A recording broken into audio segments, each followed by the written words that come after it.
मैंने आपको पहले वाले वीडियो में जो है एटीएम और रेजिंग करना बताया था कि अगर आप एटीएम में इन्वेस्ट करते हैं तो आपको किस प्रकार से अवरेजिंग करना है कि आप तो वहाँ पे प्रॉफिट रेशियो जो है वो बहुत ज़्यादा हो। लेकिन आज जो मैं बताने वाला हूँ आपको एसआईपी में अवरेजिंग करना होता है या नहीं होता है, या एसआईपी में हम अवरेजिंग कर सकते हैं या नहीं कर सकते हैं। और ईटीएफ और एसआईपी जो होता है, ईटीएफ और एसआईपी में हमारे लिए बढ़िया क्या है, क्या ईटीएफ तो एसआईपी पीछे छोड़ सकता है या जो है एसआईपी जो है ईटीएफ तो पीछे छोड़ सकता है। सारे सवालों का जो है जवाब आपको इस वीडियो में मिलने वाला है, तो वीडियो जो है पूरा ध्यान से देखना। अभी जो है आपको पता है ये निफ्टी का चार्ट ओपन है, मार्केट भी लाइव चल रहा है। मैं यहाँ से थोड़ा बैक हो लेते हैं और चलते हैं आपको जो है एसआईपी बारे में फिर हम आपको बताते हैं। अब यहाँ तो मैंने स्टॉक के बारे में आपको बता दिया था, यहाँ पे आपको मैंने सारी चीज मैंने बता दिया कि एसआईपी क्या है, कैसे है, प्रॉफिट क्या होता है, सारी चीजें मैंने आपको बताया। अब जो मैं आज बताने जा रहा हूँ वो है आपका म्यूचुअल फंड मतलब एसआईपी। अब एसआईपी में हम ऑरेजिन कैसे करेंगे ये तो हम लोग जानते हैं, जानेंगे।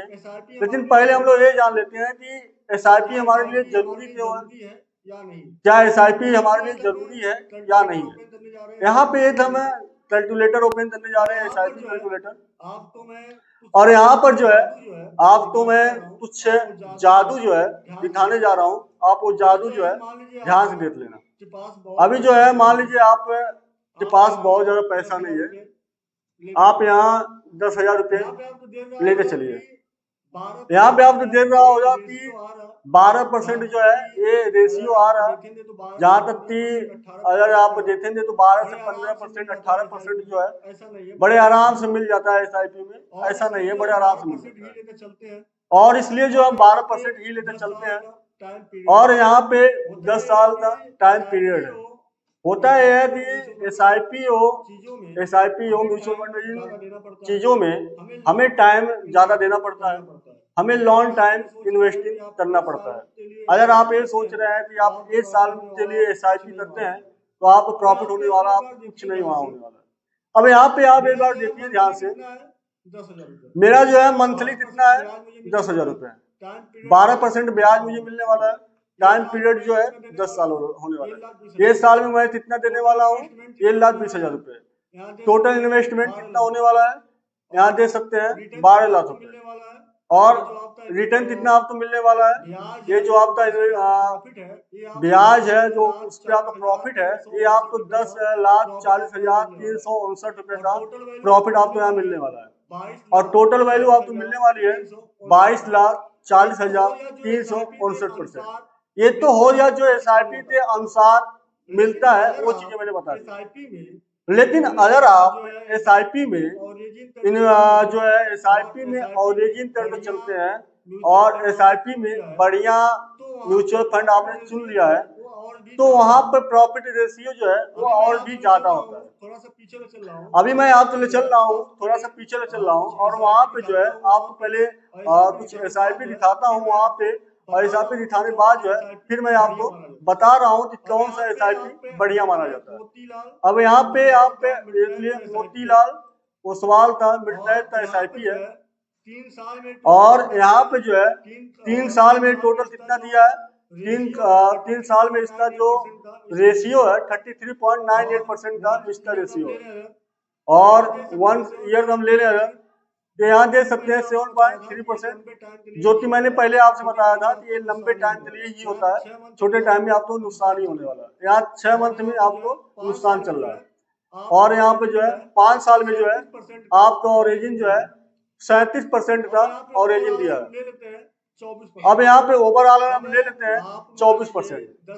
अब आप मान लीजिए 10 साल के लिए इन्वेस्ट करना चाहते हैं, ये अभी आया कितना टाइम पे था, 2014 में आया था, और 2014 में आया है और 2025 चल रहा है, 11 साल हुआ।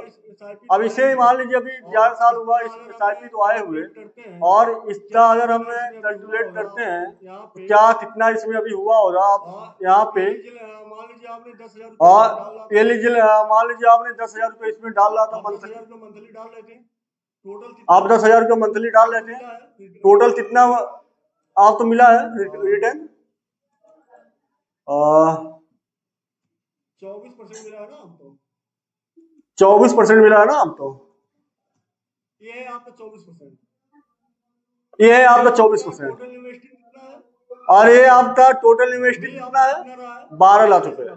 मिल आपका कितना रहा है? 42 लाख रुपए। आपको 10 साल में रिटर्न कितना मिला है? 30,74,640 रुपए। मतलब आप तो इतना ज्यादा इसमें आप तो रिटर्न दिया है, इतना ज्यादा आपको इसमें प्रॉफिट हुआ है कि शायद ये चीज आप भी नहीं समझ पाएंगे कि हाँ इतना ज्यादा रिटर्न मुझे मिल सकता था। लेकिन रिटर्न मिलने पीछे रीजन क्या था?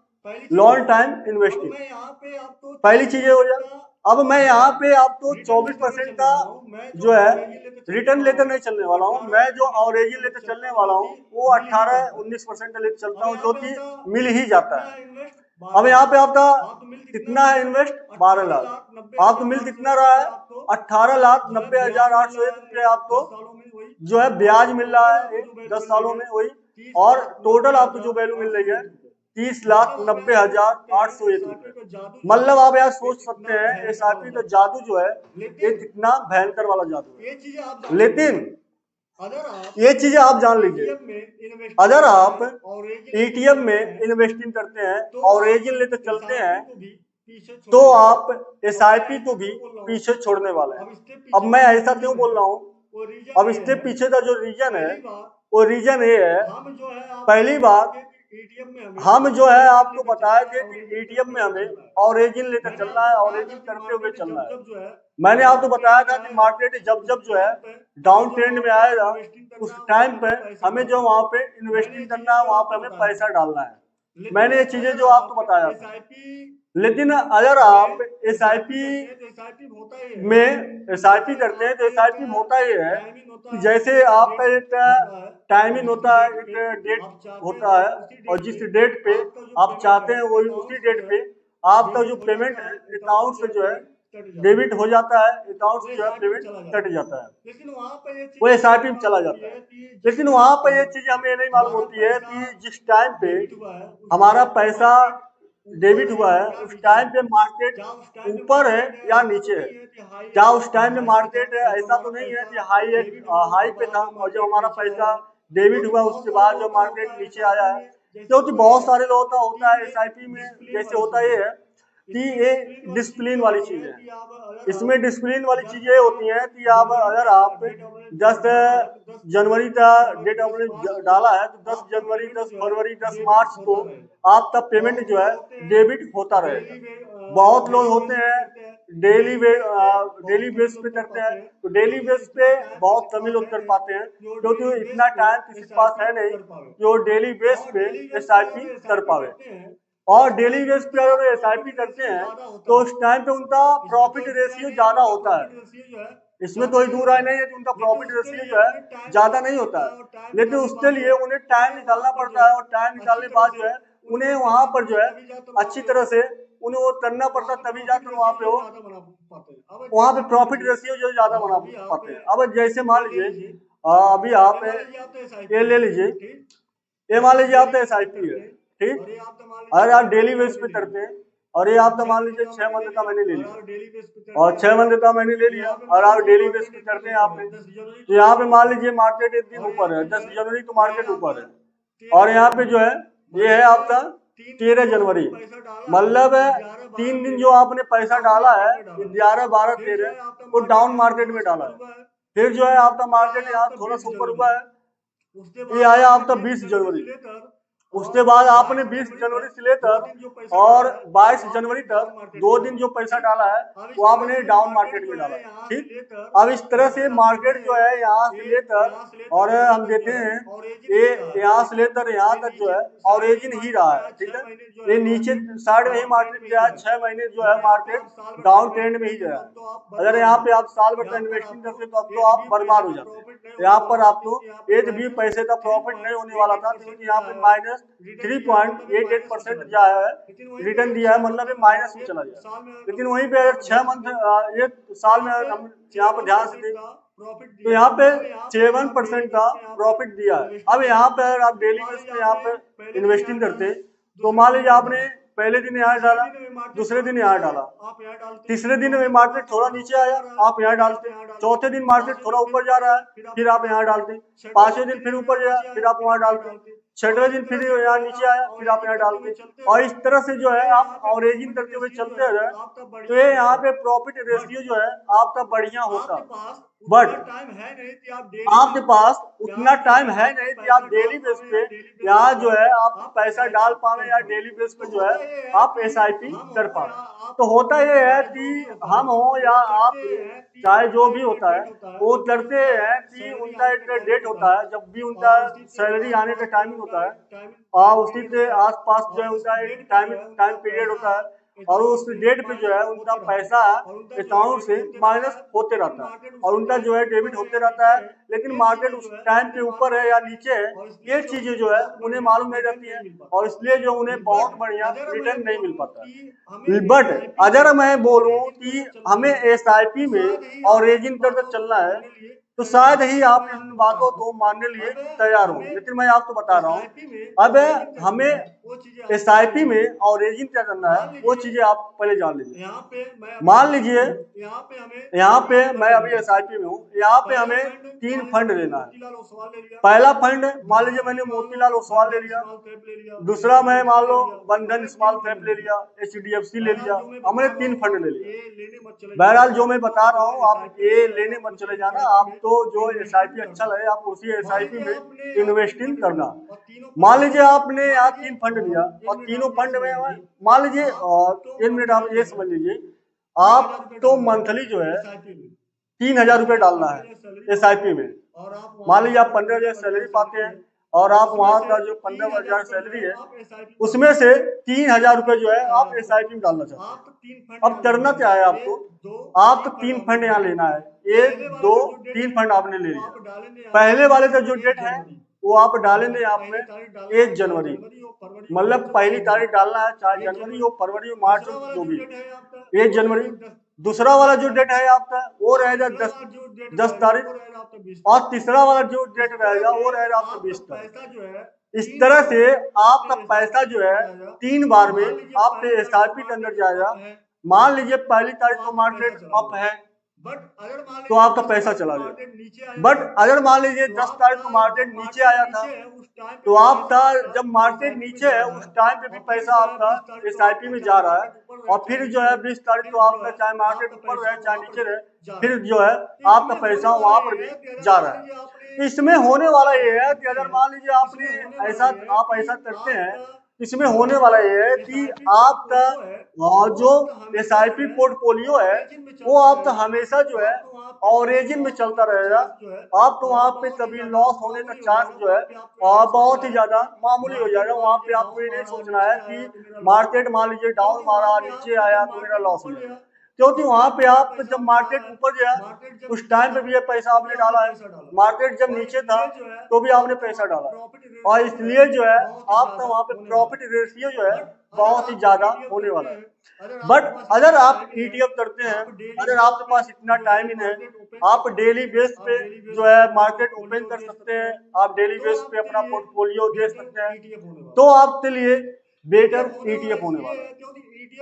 ETF होने वाला इसलिए है क्योंकि ETF का रिटर्न जो है वो मैंने आपको बताया था कि बहुत ही ज्यादा बेहतरीन रिटर्न होता है ETF में और ये बताने की आवश्यकता नहीं है, ये चीजें मैंने आपको पहले भी बता चुका है और लेकिन अगर आप बोलते हैं तो मैं ये बात जो है पुनः आपको वो चीजें जो है बता देना चाहता हूँ। अभी मैंने यहाँ पे मान लीजिए ये है जिसमें है मेरा, मैं वही ले लेता हूँ, कोई दूसरा लेने की आवश्यकता नहीं है। अभी मैंने मान लीजिए ले लिया और यहाँ पे ओवरऑल हम देखें तो आप यहाँ पे देख सकते हैं 103% का रिटर्न है और 5 साल में हम यहाँ पे ध्यान दें 102% का रिटर्न है, 3 साल तक हम ध्यान दें 109% का रिटर्न है, 1 ईयर का ध्यान दें तो 50% का रिटर्न दिया है, 6 मंथ का अगर हम ध्यान दें तो 15% का रिटर्न है, जो SIP हम लोगों ने 3 साल में या ओवरऑल जो हम लोगों ने रिटर्न देता है, उससे बढ़िया रिटर्न जो है हमें 6 मंथ में यहाँ मिला है। यहाँ आप 3 मंथ में दे सकते हैं 45% रिटर्न दिया है, मतलब 3 मंथ में हमें 45% रिटर्न जो है 42% बहुत बढ़िया मेरे लिए है, और इसमें कोई वो नहीं है। यहाँ पे आप 1 मंथ में 10% रिटर्न दिया है, तो ये चीजें जो है बहुत ही ज्यादा बेटर होने वाली है। अगर आप ETF में आप टाइम दे सकते हैं, तो आप ETF तो ऑवरेजिंग करते हुए चलते हैं, तो यहाँ पे आप तो बहुत बेटर होने वाला। अभी यहाँ पे आप एक चीज मैं आपको दिखाना चाह रहा हूँ, यहाँ 157 से 150 हो चुका है अभी, ठीक है। ये अभी जो है मार्केट डाउन ट्रेंड है, ठीक। और यहाँ पे मार्केट जो है थोड़ा सा नीचे आया है। अब यहाँ मार्केट जब नीचे आया है, तो मेरा जो है सबसे बड़ा उद्देश्य जो होने वाला है, मैं यहाँ पर आज ही जो है पैसा डालने वाला हूँ, और आज ही जो है मैं यहाँ पे पैसा डालूंगा, और आज मैं डालने के बाद जो इसे ऑवरेजिंग करके चलता हूँ। लेकिन पैसा मैं अभी नहीं डालूंगा, शाम के टाइम में डालूंगा कि शाम के टाइम पे क्या मार्केट का स्थिति है, क्या चार्ट स्तर है, क्या बता रहा है, वो सारी चीजें एनालिसिस करने बाद जो है मैं शाम के टाइम पे पैसा इसमें डालने वाला हूँ। बहरहाल अब आप बताना कि आपके लिए ETF बढ़िया है या SIP बढ़िया है, और SIP अगर करना है तो क्या आप ऑरिजिन कर पाते हैं या नहीं कर पाते हैं। वीडियो अच्छा लगा तो लाइक शेयर भी करना।